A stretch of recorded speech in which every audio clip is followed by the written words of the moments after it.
But Andy, thank you, man. Good to see you again. Thank you for coming down for the next episode. No worries. Thanks for having me on, mate. No, my pleasure, mate. I think there's a whole two sides of the frontier that I'm keen to talk about, which I think is interesting for everything. Because the whole point of this is commercial agent education business owners, which ticking them both off, mate. So I think there's a lot that we can talk about your background like we've talked about in the past, and then how that's transitioned into what you're doing today, man. So awesome. Sounds good. Let's do it. If you want to start from the top, you do it better than me. Background, how'd you get into commercial? Where'd you start? Yeah, absolutely. So so initially out of school, I actually did a law degree. Nice. So I went to, didn't know what I wanted to do, did law at UQ. And then when I finished that, I realised that, getting into law probably wasn't what I wanted to do. So real estate was where I landed. Yeah. So what was it? 2016, finished law, got into real estate. My first job was at a rental agency. Doing like residential open homes. I think they called rental results over in Toowong. So I was there for a few months. That was good. That was the iPad on, driving the company Yaris around opening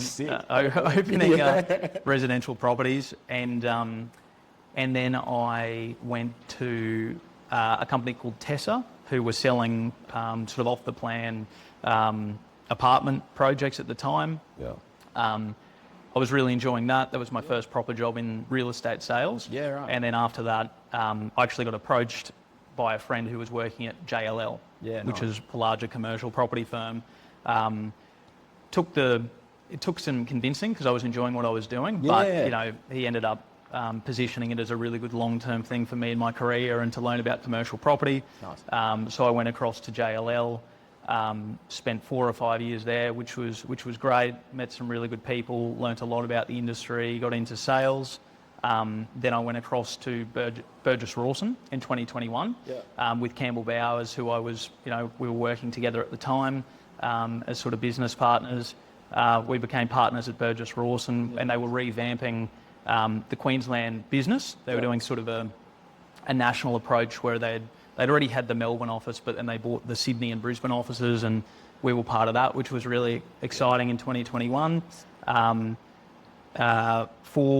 4 or so great years there, building the Queensland business. And then late last year, as you know, left Burgess around the same time that they were selling or doing a deal with CBRE for CBRE to take over Burgess Rawson, and founded Arvon Property Group buyers agency, which was last year, and has been really exciting getting into the buyers agency world and helping people with investing and being on the other side of the fence. So how good's that, mate? How was that? So how'd you find? I didn't realise you did resi at the start before you went into JLL. Yeah. So then how'd you find the difference going from, we'll cut out the resi bit for a start, but then your time at JLL going to Burgess, was it kind of similar or a bit different, or?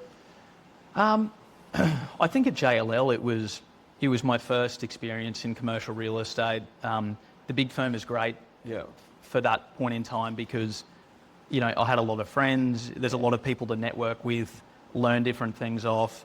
So that was really enjoyable just in terms of having that group coming through together, having retail divisions, industrial, office, it was probably a good broad basing for me to start, which was a lot of fun.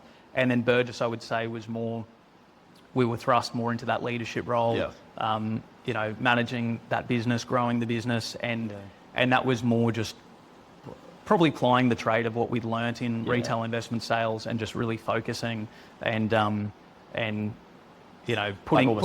it in. And putting together that knowledge that we had and just being super dialed in and focused on sales by that point in time. So, both good, but they were sort of the different elements to it. And you probably wear a lot more hats when you're in that role and you're in a smaller business, and you learn a lot, that's for sure. Yeah, no, 100%. Yeah. So when you were at JLL, did you start in the retail sales world, or did you kind of jump across different asset classes? Started in metro sales, which was all near city. I think it was Bowen Hills, Albion, near where we are today.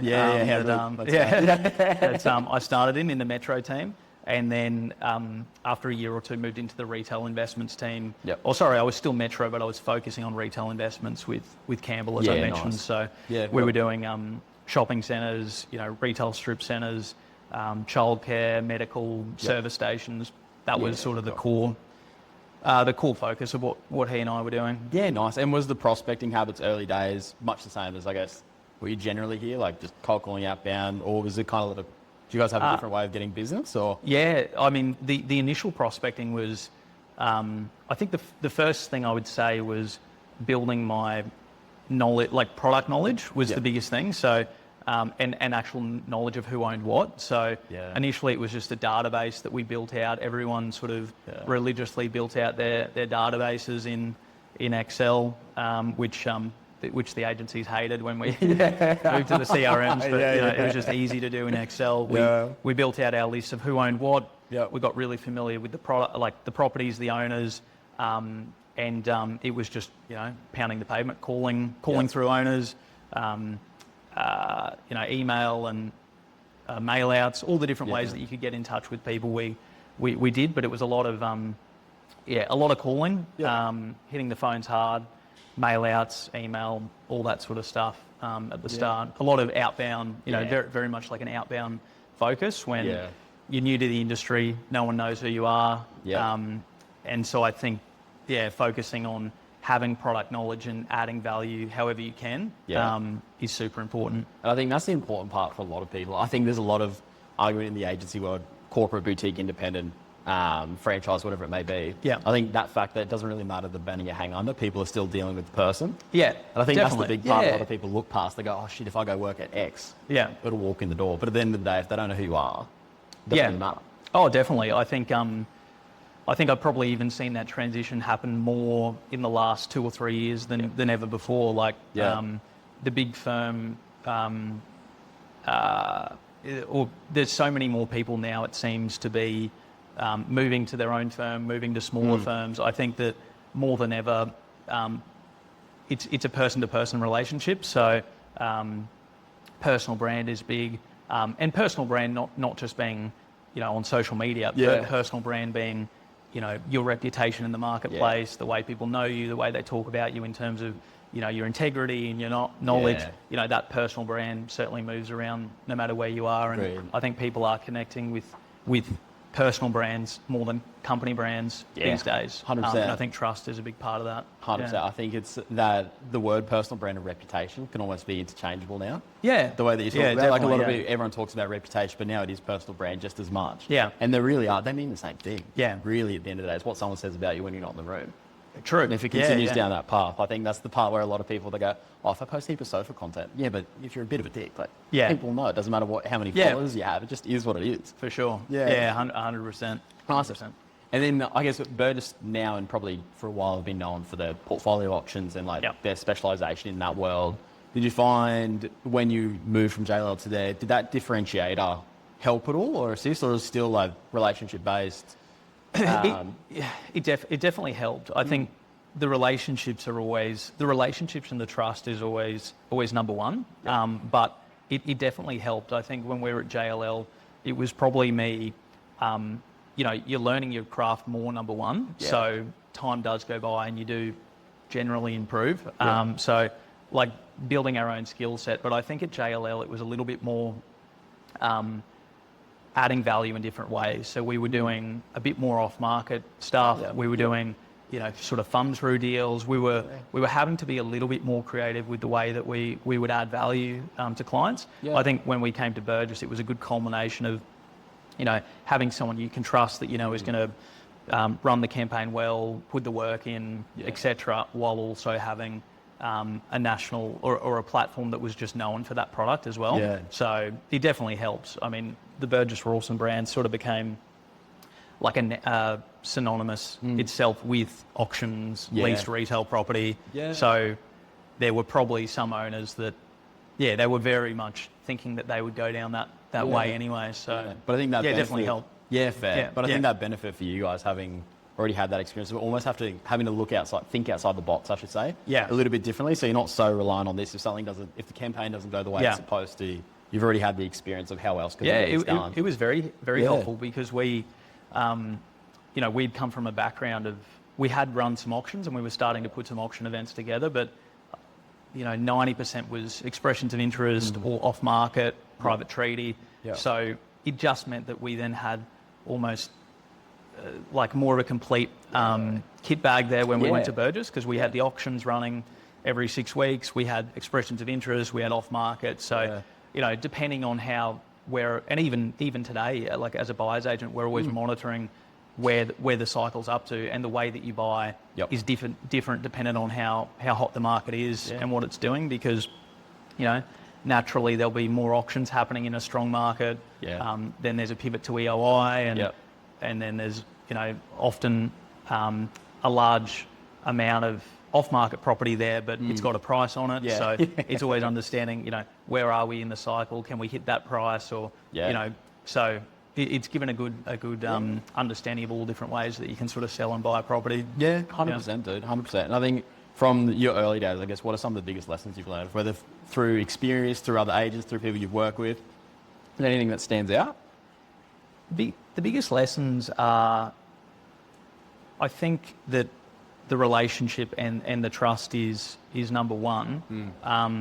But I think it needs to be a layered approach on all fronts. So you need to have the trust, whether you're a selling agent, a buyer's agent, or just, you know, anyone in the industry. I think that there's a few non-negotiables, which is, you know, you got to have that knowledge. I think clients are very educated at the moment, and they know there's more information at our fingertips than ever before. So you, as the professional, you've got to have the knowledge.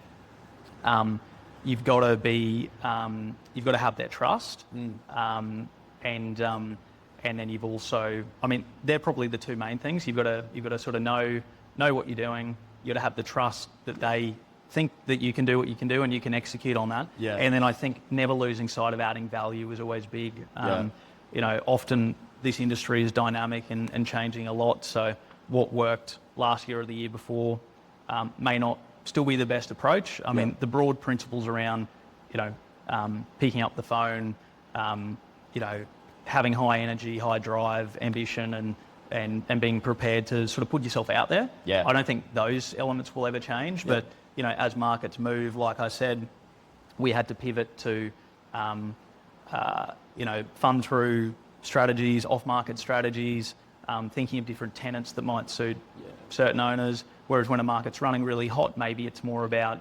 highlighting the buyers you're working with, or just being really across the sales and transaction knowledge. You know, it just depends on where the market's at and how you're actually going to add value. Well, I guess, and rightly so, for a client, it's all about, you know, what's in it for me. I think that people are sort of over the idea of just going on about your own achievements or whatever. I think I think you've always got to be very client-centric. Think about, like, how can I genuinely add value to these people? You know, what's some information, or what's some market intel that'll be useful for them, or you know, just always be sort of client first and thinking about how to add that value. 100%, dude. And you've already answered what new agents should be paying attention to. So new agents, mate, listen to that, because that just answered everything. I guess we'll move from that then. Established agents, guys that are stagnated a little bit. Like, you've been in the industry for a while now, and you see, and even myself, like, you're around long enough that you see people come and go, and people that have stagnated or performed really well for a year or two and then kind of go away.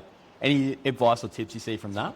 I think that it's something I thought about myself, and I think it's something you sort of have to always deal with. I have a lot of respect for agents in resi and commercial that have been able to carve out really strong careers over 10 and 20 years. I think that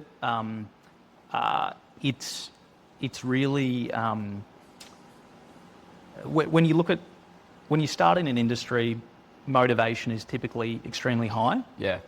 There can be a fear factor around it as well, in terms of, you know, shit, I need to make this work. And then it can become a little bit of, okay, I'm comfortable, and the motivation, the reason for the motivation needs to change. And I think what I go back to is, you have to reinvent it. You have to set big goals for yourself and have a drive and a purpose around it.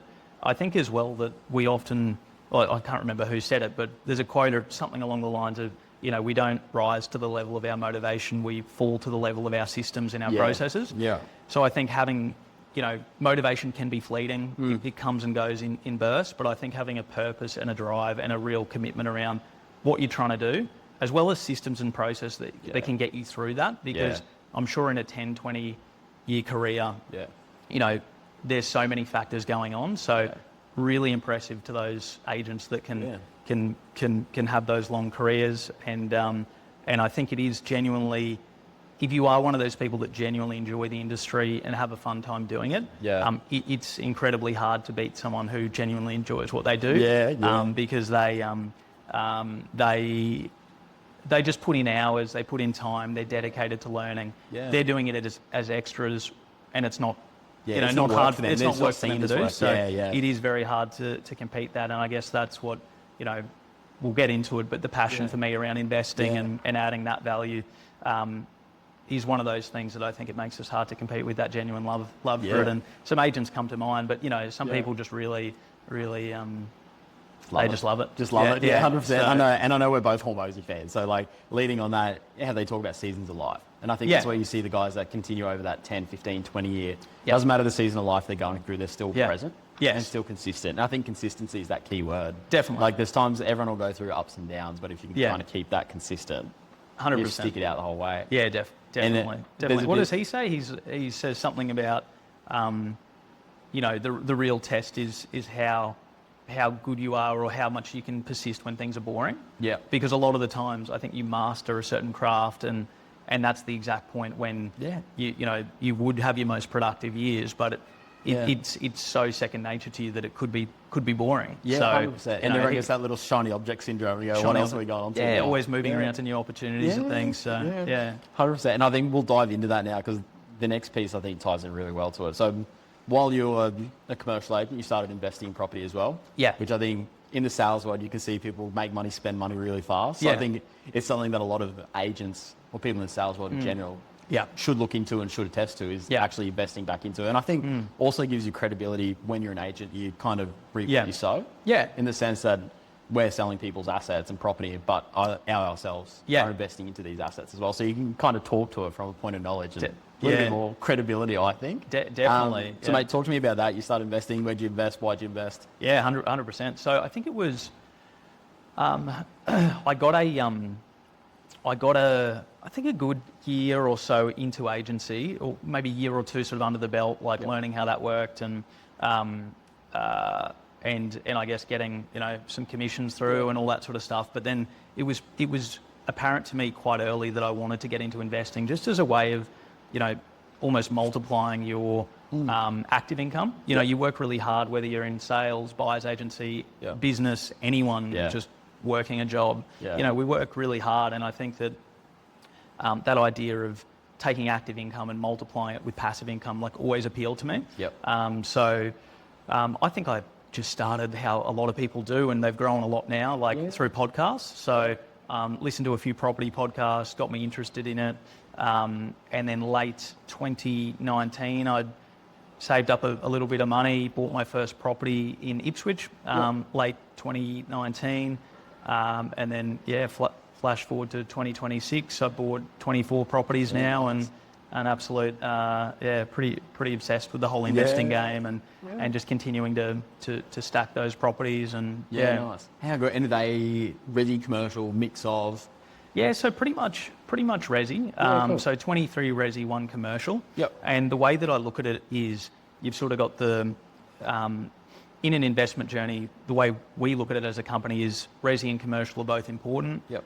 The early stages, it's sort of very resi focused because you've got lower deposits that you need, pulling equity out and sort of predicting that equity growth in different markets around the country is a bit easier and can be sort of an outsized return where you get these 20 and 30% growth years. Yeah, like we've been pinned to a CPI increase or something like that. A little bit, unless you're doing creative stuff with releasing or rental uplifts and things like that, or just a really fast rate cutting cycle or whatever. But it's almost, we do build a lot of that initial wealth in resi, and then commercial sort of in the middle to long term, for that higher cash flow.